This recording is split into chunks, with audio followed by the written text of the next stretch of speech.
Guys, today is the 17th of November 2016. Lots going on today, so I'm going to do a bit of a sum up of what's occurring in most of the news outlets and try to condense this as best I can. So we start off with an article on Zero Hedge. JP Morgan stock slides after rumours CEO Jamie Dimon offered Treasury Secretary role. And that's obviously been rumoured, along with the other guy from Goldman Sachs, also supposedly being in talks with Donald Trump regarding positions. So this is leading towards confirmation that Trump is going to be a tainted and controlled puppet, just like every other selected presidential leader that have come in before him.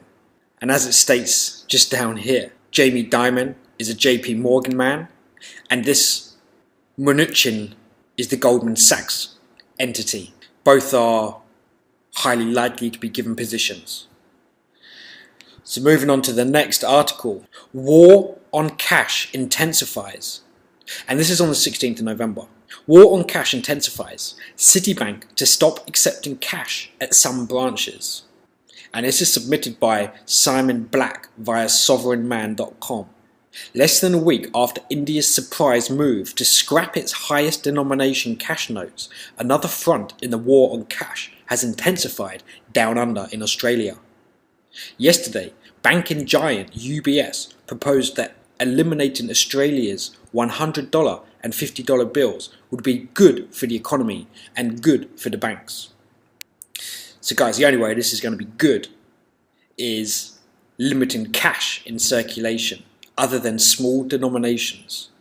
And if you want to try and remove large denominations of currency out of a bank, it's not going to be possible because of the severe limitation in currencies in circulation, because the physical fiat form is something like, and don't quote me, 3% of total creation of currency, because the majority of the currency in circulation is not in circulation. It's just a 1 and 0 on a computer screen.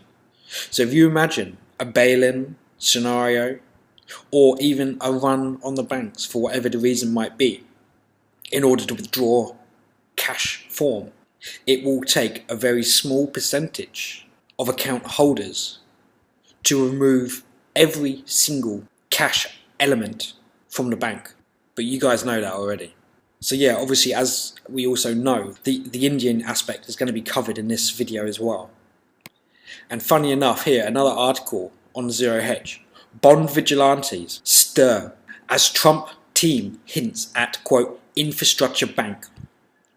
As part of Donald Trump's, quote, fluid, end quote, proposals and trial balloons on how to implement his economic policies, Trump advisor Steven Mnuchin told reporters on Wednesday that the Trump transition team is weighing an, quote, infrastructure bank, end quote, to make investments in America's aging infrastructure. So guys, this is the Goldman Sachs guy, Steven Mnuchin, and it was reported that he came out of the Trump Towers on Monday. So this has obviously been now made public on Wednesday, what his meeting with Trump was all about. So if he's releasing information about an infrastructure bank, there's going to be possibly a facilitation of increased, call it quantitative easing, back into stimulating America's economy and infrastructure, because he's promising all these jobs, he's promising all this construction, which sure, it will raise popularity because people will get paid, people will earn an income, jobs will be created. But you can't create prosperous times by introducing more debt into the system, which is already pretty much at 20 trillion of official figures. Obviously, it's going to be way past that. So with this guy being linked to Goldman Sachs and Jamie Dimon obviously being linked to JP Morgan, and these rumours coming out about this new form of infrastructure being set up on the already broken system, it makes you wonder, how much do you think Trump is going to be able to actually change anything if he was a genuine, elected, not selected leader? It goes on to say, Steven Mnuchin already has a private bank in mind to fast-track the infrastructure funding burden. Perhaps his former employer, i.e. Goldman Sachs. Ironically enough, as Bloomberg notes, Trump's campaign had previously criticized a similar infrastructure bank plan proposed by Hillary Clinton as being controlled by politicians and bureaucrats in Washington and funded by $275 billion in tax increase on American businesses. So I reckon this is just going to be a huge pump and system dump when the time is right. Moving on to the next article, again, Zero Hedge. December Fed rate hike odds near 100%, despite dismal economic growth expectations.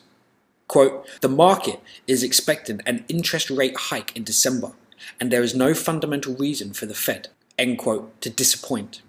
According to DZ's bank's Bigot Fergie, and judging by the spike in futures, market implied rate hike odds post-Trump, it's a done deal. As Bloomberg reports, the odds of a Fed move by December have risen from 68% at the start of November as inflation expectations surged to near 100%. So guys, we're aware that as soon as the interest rate is risen, that is going to cause systemic issues in the loans and debts that have previously been initiated at 0% and obviously across European nations at negative rates. These debts then become unserviceable and start triggering various events to occur throughout the derivative markets where everything is just daisy-chained. So this could quite likely be just in time for when Trump gets in for January. There's a huge market instability and explosion starts occurring through the derivative chain. So moving on to this next article, which is the 16th of November. And this is the Indian one we're referring to. Now, obviously, I didn't cover this, even though it was a very large story. But here we get the complete sum up, plus what is occurring with the progression of time. Scenes of panic in India as gold price skyrockets after currency ban. Submitted by Jayant Bandara via actingman.com. Chaos in the wake of the ban. Here is a link to part 1. And obviously, guys, you can get this via Zero Hedge. About what happened in the first 2 days after India's government made 500 rupee, which equates to $7.50, and 1,000 rupee, which is $15,000 banknotes illegal.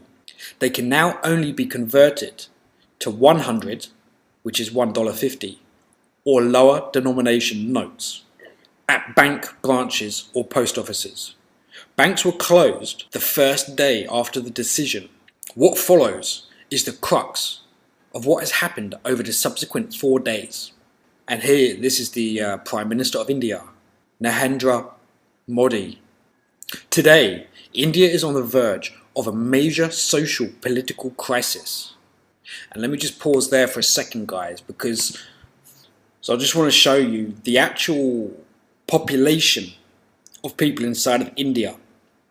And obviously America represents 320 million odd people, whereas India has 1.25 billion as of 2013. So that's 4 times the population of the United States. Just to bear that in mind while reading this article.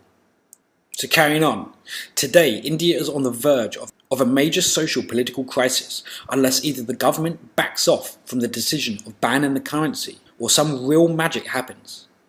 There is chaos in the streets and daily life is slowing but surely coming to a full halt.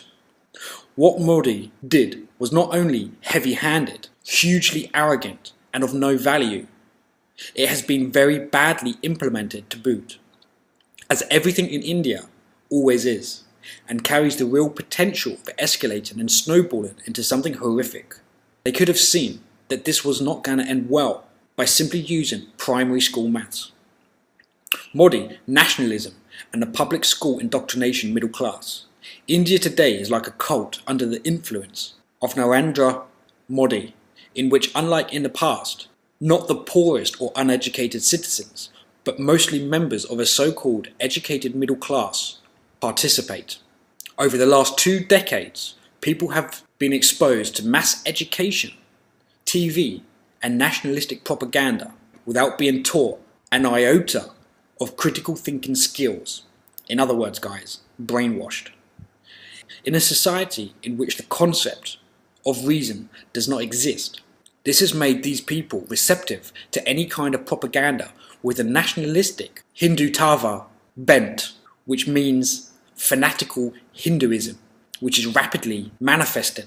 To aggrandize his position, Modi ordered a lot of military hardware that India cannot afford, escalating tensions with Pakistan, and conducted what was very likely a fake surgical strike inside Pakistan. This united Indians under the flag. Now, the demonetization of the 500 and 1,000 banknotes was targeted with nationalism, anti-corruption, anti-terrorism. Simple-minded, slogan-susceptible persons were hardwired to accept this. Those who did not go along were made to be afraid of being called pro-terrorist elements, much like the alternative media will be classed as extreme terrorist views. Those in the middle class have taken what they deem to be the higher moral ground, for they have mostly avoided suffering from the demonetization, lacking moral instincts, which is unfortunately the case which most of Indian society, given its deep-rooted irrationality and superstitions, they cannot see or feel the pain of those who are suffering, even if that suffering stares into their faces. But events are in motion that will likely very soon lead to their salaried members of the middle class starting to feel the pain as well. Their instinctive trust of Modi is likely within weeks of coming crashing down, not because of reasoned argument, but because they will be facing similar problems as the ones of the common man is now facing. Conversion to the new currency. I went to convert my banned banknotes into new ones. The largest amount one can have converted is 4,000 rupee, which is about $60, until further notice. There was a huge rush of people at the bank. Arguments were erupting as people refused to stand in queues and the banks gave no explanation of what needed to be done. Fights were breaking out. Amid the chaos, I finally learned that there were 3 queues I had to go through in a sequence. I had to get a form from one counter, which I had to fill with my name, address, my ID details, the serial numbers of all the bills I wanted to exchange, and my cell phone number. At the second counter, I then had to present the completed form along with a photocopy of my ID. I had to sign on the photo, which an official then stamped. With my banknotes, the form of the photocopy and my ID, I then went to the next queue to get my currency converted at the 3rd window. The whole process took about 2 hours. For most people in the busier parts of the cities, it took much longer.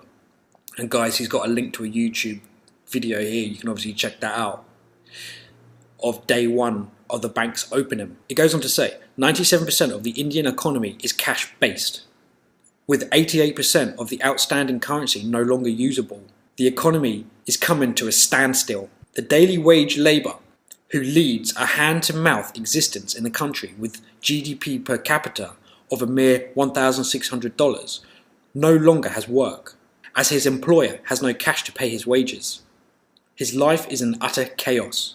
He is not as smart as Modi, despite the fact that Modi has no real-life experience except as a bully and perhaps in his early days as a tea seller at a train station. He has no clue where his life is headed from here.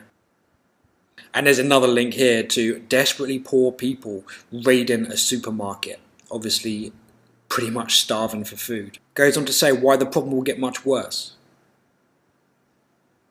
It goes on to say why this problem will get much worse. Let us do a few simple numbers. What has been made illegal comprises 88% of the monetary value of all currency notes in circulation. In an economy based primarily on cash, the liquidity of cash is the lifeline of the economy. This requires that 88% of the new currency be rapidly dispersed into the market. The Indian government has absolutely no history of being able to entertain a project of this type of magnitude ever, And after the British left, India's institutions have continued to deteriorate, so hope is not an option. If they fail to issue enough new bills, the very limited supply of 100 rupee notes will disappear within a few days. As any rational person has a tendency to store good money while using bad money in transactions, people will hide all newly released currencies as well as the 100 banknotes until full liquidity is restored. The rich and the well-connected have already done what is needed. A reminder to Gresham's law for Modi: bad money drives out good money. Those who have no need to convert their money, as all their cash is already in the banking system, as in the case with the salaried middle class, which they think is making them look like heroes in the eyes of Modi, and is giving them the sense of moral superiority. They are nothing but turkeys being groomed. Simply because, guys, we know the bail-ins are going to happen. So the middle class in India are looking at this like, well, we're okay. Look at all these poor guys running around trying to get banknotes. We've got debit cards. We don't need to be doing that rubbish. Just wait. Banks are giving out a mere 20,000 rupees, $300 a week at best. Their lives will suffer, and for all intents and purposes, their accounts are frozen. This is Cyprus 10 times over. They just haven't realised it yet. He goes on a bit to talk about the corruption. But what's important now is people are now converting whatever they can into gold, silver, and mostly, for the first time, into the US dollar and other foreign currencies as well, all of which are trading at huge premiums. Money is also moving out of the country. Gold has shot up as much as $2,800 per ounce, if you can find it. Here we have an image of 2 banknotes. A mere 3 days after the first release of the new banknote, fake currency is already in circulation. And that's where I'll obviously leave this video, guys, to try and keep it short. Thanks a lot for watching, and there'll be some more videos up soon. Thanks for watching. Please share, comment, and give it a thumbs up.